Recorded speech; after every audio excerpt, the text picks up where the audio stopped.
দৃষ্টি আমি দুইটা তথ্য দিয়ে শুরু করতে চাই। প্রথমটা হলো এ ধরনের অগ্নিকাণ্ড যখন হয় বা দুর্যোগের ঘটনা যখন ঘটে তখন উৎসুক মানুষের প্রচুর ভিড় থাকে, যাদের সামলানো খুবই কষ্টকর হয়ে যায় এবং মূল কাজটা খুবই বাধাগ্রস্ত হয়। এক্ষেত্রে একটি সুবিধা হলো, যেহেতু এটি একটি আপনার সংরক্ষিত এলাকা বলা যায়, সে কারণে সাধারণ মানুষের উপস্থিতি নাই, কাজে ওই ঝামেলাটা নাই। ২ নম্বর হলো আগুন নেভানোর প্রধান উপকরণ হচ্ছে পানি। সচরাচর দীর্ঘ সময় ধরে যখন অগ্নিকাণ্ড সংঘটিত হয় বা আগুন নেভানো সম্ভব হয় না, তখন পানির উৎস এক পর্যায়ে শেষ হয়ে যায়।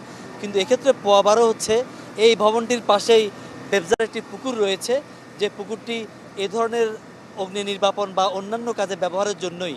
কাজে সেই পুকুর একটি বড় সহায়তাকারী হিসেবে এখানে উপনীত হয়েছে, সেখান থেকে পানির একেবারে নিরবচ্ছিন্ন সার্ভিস পাওয়া যাচ্ছে। যাই হোক, বলা যায় ৭ ঘন্টার মতো এই অগ্নিকাণ্ড চলছে।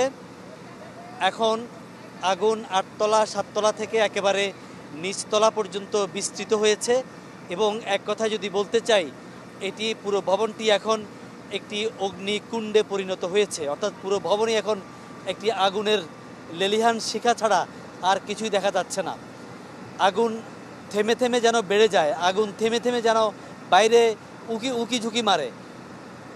ফায়ার সার্ভিস, বিমান বাহিনী, নৌবাহিনী, সেনাবাহিনী, পুলিশ সবাই একযোগে কাঁধে কাঁধ মিলিয়ে কাজ করছে। নির্বাপক দল যেটি বলছেন যে এখানে রাসায়নিক পদার্থ এবং দাহ্য পদার্থ, বিশেষ করে প্লাস্টিক জাতীয় পদার্থের কারণে আগুন নিয়ন্ত্রণে আনা সম্ভব হয়নি। এই মুহূর্তে আমি একটু তথ্য ফুটেজের মাধ্যমে দেখাতে চাই। আমরা যেটি দেখছি, অষ্টম এবং সপ্তম তলার, বিশেষ করে অষ্টম তলার আগুন এক পাশে কমে এসেছে। অর্থাৎ ভবনের যে দিক থেকে আগুন লেগেছিল বলে আমরা শুনেছিলাম, ভবনের দক্ষিণ প্রান্ত, সেই প্রান্তে আমরা এই মুহূর্তে আগুন কিছুটা কম দেখছি। তবে ভবনের উত্তর প্রান্ত থেকে আগুন বেরোচ্ছে, আমরা কুণ্ডুলি দেখছি। সপ্তম তলায় আগুন কিছুটা কম দেখা যাচ্ছে, ষষ্ঠ তলায় আগুন আছে। তবে পঞ্চম তলায় এই মুহূর্তে সবচেয়ে বেশি আগুন দেখা যাচ্ছে ভবনটির পঞ্চম তলায়। আর নিচে দ্বিতীয় তলা, প্রথম তলা, তৃতীয় তলায় আগুন রয়েছে। বলা যায় পুরো ভবনটিতে কম বেশি আগুন আছে।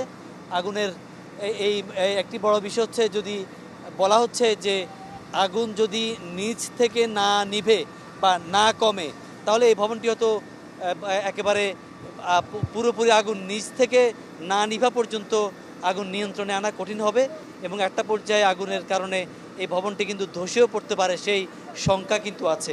আর সবশেষ যে তথ্য দিতে চাই, এই ভবনের আগুন যদি নিচতলার আগুন নিয়ন্ত্রণের চেষ্টা করছেন ফায়ার সার্ভিস কর্মীরা, না হলে